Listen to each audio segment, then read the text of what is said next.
Queridos irmãos e queridas irmãs, aqui é o Padre Paulo Ricardo acolhendo você com alegria no nosso testemunho de fé. Nós estamos no 27º domingo do tempo comum e nesse domingo a Igreja irá proclamar o Evangelho de São Marcos no capítulo 10, versículos de 2 a 16. Trata-se de um evangelho com uma dupla mensagem. A mensagem do matrimônio e a mensagem da infância espiritual. Vamos então ver nesse ambiente de família esta dupla mensagem que Nosso Senhor quer nos transmitir. Sim, ambiente de família, porque é o casal que constitui a família, é o casal que gera os filhos, e esses filhos são aqueles que devem ser acolhidos como Jesus acolhe as crianças, abraça e abençoa. Vamos olhar com coragem para este evangelho tão desafiador. Ele é desafiador porque nós vivemos num tempo em que já ninguém mais defende a família. Vivemos num tempo em que, na verdade, os nossos filhos estão sendo educados na escola para crer que família é uma coisa que a gente constrói do jeito que quiser, por quanto tempo quiser. Eu posso construir uma família que tenha um pai e uma mãe, ou tenha dois pais, ou tenha duas mães, ou só tenha um pai, só tenha uma mãe. Uma família na poligamia é um pai e duas mães, uma mãe e dois pais. Assim, a família tornou-se um nariz de cera, onde cada um pode fazer o que quiser. É isso que ensinam para os nossos filhos e ensinam que esse conceito de família monogâmica, em que é um marido, uma mulher, que se casam e se casam para sempre, se casam para viver até que a morte os separe, se casam para ter filhos e filhos numerosos. Este modelo de família é uma coisa ultrapassada. Isso daí faz parte de um modelo, uma visão opressora, porque deve ser superado. Desde Engels, o grande companheiro de Marx, foi descoberta a família como um projeto burguês de opressão. Ou seja, o que é a família para a nossa sociedade moderna? A sociedade moderna aceitou a acusação de Engels. Assim como existe uma opressão dos capitalistas sobre os proletários, na família existe uma opressão do marido, do macho, patriarca, sobre a mulher e as crianças. E então é necessário romper esse sistema opressor e virar a família pelo avesso. Por isso, desfazer o modelo burguês de família, centralizado no pai, que tudo comanda, e na mulher, que é submissa, escrava, simplesmente uma dona de casa parideira, e os filhos que estão lá como mão de obra barata para servir ao seu Senhor. Esta é a ideia de família que foi incutida no coração de muitas pessoas e hoje nós estamos diante de uma sociedade revolucionária que quer mudar esse conceito de família. Precisamos ter um conceito de família mais flexível, um conceito de família que aceite a diversidade, que aceite a diferença. Não podemos colocar tudo dentro desse modelo opressor patriarcal. E é assim que o homem moderno quer que a igreja mude.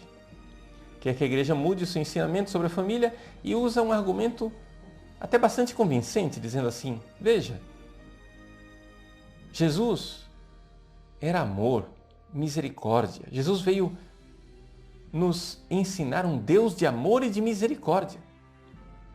Então, por que oprimir as pessoas? Por que exigir das pessoas que elas permaneçam acorrentadas num matrimônio que as oprime, que as torna infelizes? Se Jesus estivesse nos dias de hoje, ele certamente aceitaria o divórcio. Se Jesus estivesse nos dias de hoje, ele certamente aceitaria todo tipo de adaptação. Pois bem, o que responder a esse tipo de mentalidade? Bom, a primeira coisa, meus irmãos, que nós precisamos dizer é que tudo isso é uma grande mentira, uma grande falácia. Sim, grande mentira. Por quê? Em primeiro lugar, porque Jesus não iria se adaptar aos tempos modernos como ele não se adaptou aos seus tempos. Jesus não veio se adaptar à nossa mentalidade egoísta, mas ele veio mudar a nossa mentalidade egoísta. Evangelizar é isso. Evangelizar, converter as pessoas, não é eu aceitar a mentalidade delas, mas é exatamente mudar as mentalidades. Esse discurso de enculturação é um discurso que é equivocado. O que é enculturação verdadeira? Significa usar uma linguagem que as pessoas entendam, que aquela cultura entenda. Para quê? Para mudar a cultura e mudar a mentalidade da pessoa, para que ela se converta. Isso sim é a verdadeira enculturação. E é isso que Jesus queria. E é isso que Jesus quer. Se nós formos olhar o Evangelho de hoje, nós iremos ver que o discurso de Jesus a respeito do matrimônio, da fidelidade matrimonial, onde não há divórcio, onde o homem e a mulher se unem e tornam uma só carne, onde Deus uniu, por isso o homem não pode separar, esse discurso de Jesus, ele já não era aceito, era contestado na sua própria época. Veja, a família, homem, mulher e filhos, era algo que na época do próprio Jesus já estava sendo contestada. Nós vemos isso com toda clareza no primeiro versículo. No primeiro versículo, os fariseus se aproximam de Jesus para pô-lo à prova. Ou seja, é uma armadilha, é um laço, é um peirasmos, ou seja, uma tentação. Aqueles fariseus estão tentando Jesus. Da mesma forma que tantas pessoas tentam a Deus. O versículo 2 usa essa palavra, peiradzontes auton, tentando Jesus, colocando Jesus à prova. E fazem uma pergunta sobre o casamento. Ainda hoje, muita gente põe a igreja à prova, fazendo perguntas sobre o casamento. Infelizmente, tem gente dentro da igreja, tem pessoas dentro da igreja que caem nessa tentação e querem adaptar o ensinamento da igreja. Mas Jesus não adaptou nada. Jesus teve a coragem de ensinar o Evangelho com todas as suas exigências. Se nós formos ver o trecho paralelo do Evangelho de hoje que se encontra em São Mateus, trata-se de São Mateus capítulo 19, nós iremos encontrar que lá os fariseus fazem a mesma coisa com Jesus e o colocam à prova. Jesus repete o mesmo ensinamento, mas existe um detalhe curioso lá em Mateus 19 que não está aqui no Evangelho de hoje, que é que Mateus nota que os discípulos também se escandalizam com o ensinamento de Jesus e dizem: se é este o problema, se é esta a situação do homem diante da mulher, então não vale a pena casar-se. E muitas pessoas começaram a se afastar de Jesus, porque era duro aquele discurso, era dura aquela palavra de nosso Senhor. Então vejam, meus irmãos, é uma grande falsidade nós dizermos que Jesus se adaptaria à nossa mentalidade moderna, porque o ensinamento de Jesus sobre o casamento já era escandaloso na sua época, assim como é escandaloso hoje. E qual é o diagnóstico que Jesus faz com relação ao casamento? É que, na verdade, nós temos que mudar o nosso coração. Sim, temos que mudar a nossa mentalidade. Os fariseus usam argumentos escriturísticos para dizer que Moisés permitiu o divórcio. Assim como hoje, muitos teólogos liberais usam argumentos da Escritura para dizer que Deus é amor, Deus é bondade, Deus é compaixão, então Ele não vai oprimir as pessoas, Deus vai aceitar tudo. Jesus, sem negociar com a mentalidade do egoísmo, diz: foi por causa da dureza do vosso coração que vos escreveu este mandamento. A dureza do vosso coração. A palavra é esclerocardia. Foi por causa da dureza. Prosten sclerocardian hymon. A preposição pros aqui, que geralmente é traduzida como a favor, aqui ela tem um sentido metafórico causal. Por causa. Foi por causa da dureza do vosso coração. Esclerocardia, um coração esclerótico. Esclerose quer dizer duro, seco. Um coração de pedra. Eis aí a dificuldade. Coração de pedra. E por que aqui nós temos um coração de pedra? Vamos entender aqui. Na verdade, temos um coração de pedra porque desistimos do amor. Temos um coração fechado. Vamos olhar para o final do Evangelho de hoje. Jesus fica aborrecido com os discípulos porque querem afastar as crianças. Mais ou menos como os casais hoje em dia. Vejam, hoje os nossos casamentos não se sustentam mais porque pai e mãe querem ser mais infantis do que seus próprios filhos. Eu não quero ter filho. Eu não quero gerar uma prole, porque isso vai dar trabalho. Como é que eu vou tirar férias em Cancún se eu tiver mais de um filho? Como é que eu vou passear? Como é que eu vou ter um nível de vida? Como é que eu vou ter um parque de diversões se eu tiver filhos? Mas, meus irmãos, Jesus quer que nós acolhamos as crianças, deixai vir a mim as crianças, não as proibais. Se vocês querem ter um coração de criança, então imitem a criança naquilo que ela tem de bom, ou seja, na sua receptividade, no seu coração aberto, de não ter um coração armado, de não ter um coração soberbo. Receber, acolher o reino dos céus como uma criança acolhe e acolher crianças como Jesus acolhe. Abraçava as crianças, abençoava, impunha-lhes as mãos. Que beleza essa atitude de Jesus! E isto deveria ser um verdadeiro sinal, uma verdadeira chave de leitura para os nossos casamentos hoje em dia.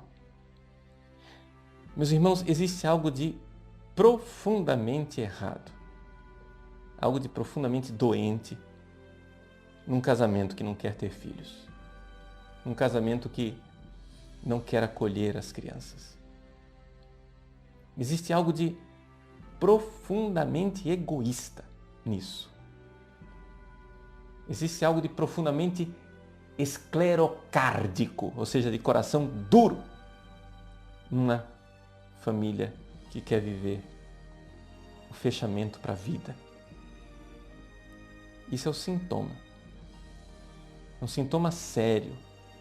Você olhar para os seus próprios filhos como intrusos. Olhar para os seus próprios filhos como fardos. Sabe por quê? Porque você, pai, você, mãe, é mais criança do que ele.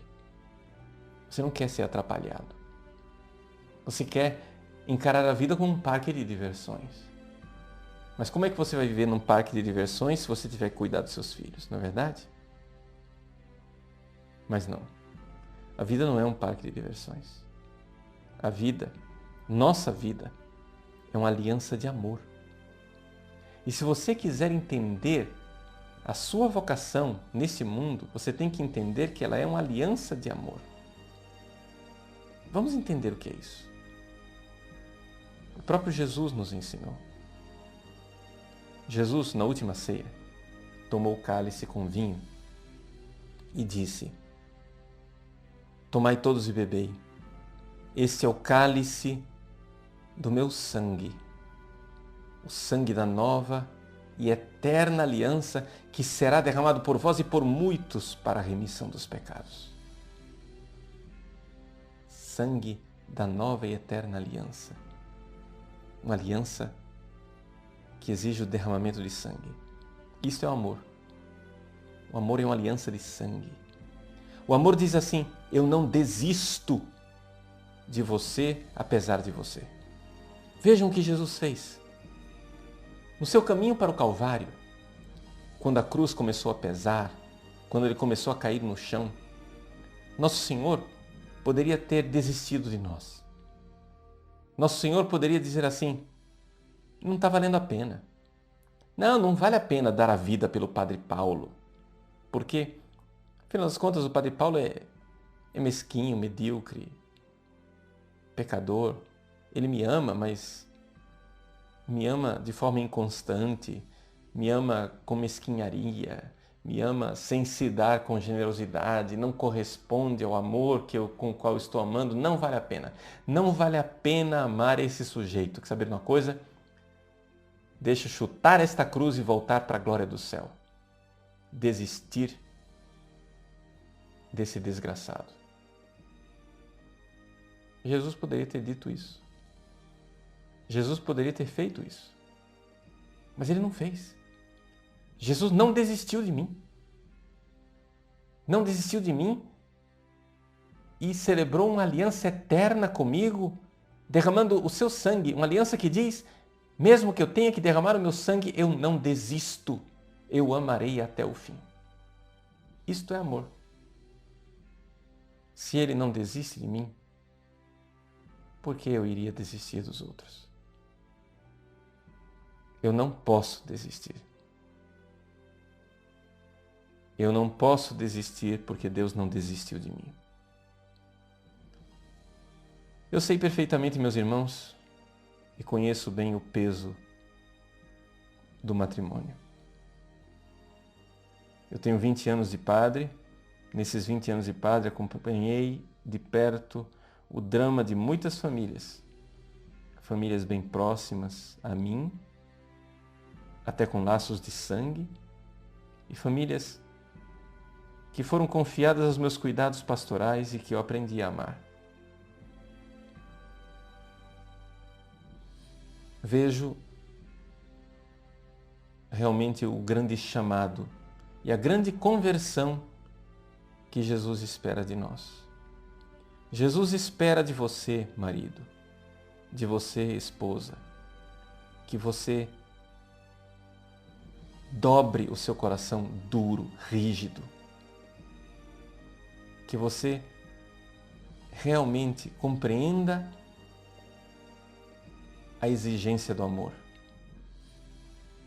Ele não desistiu de mim eu não posso desistir do meu esposo, da minha esposa. É uma aliança de sangue. Uma aliança até o fim. Sei que esse ensinamento é escandaloso, mas seria tão triste se o amor fosse simplesmente um ideal, uma quimera, uma coisa distante, uma invenção de nossas cabeças, e ele não tivesse se feito carne e morrido na cruz por nós. O amor de fato se fez carne e morreu na cruz por nós para nos dar a graça de poder também nós amarmos, também nós tomarmos a nossa cruz, também nós sermos como Ele, derramando o sangue numa eterna aliança e numa aliança fecunda. Sim.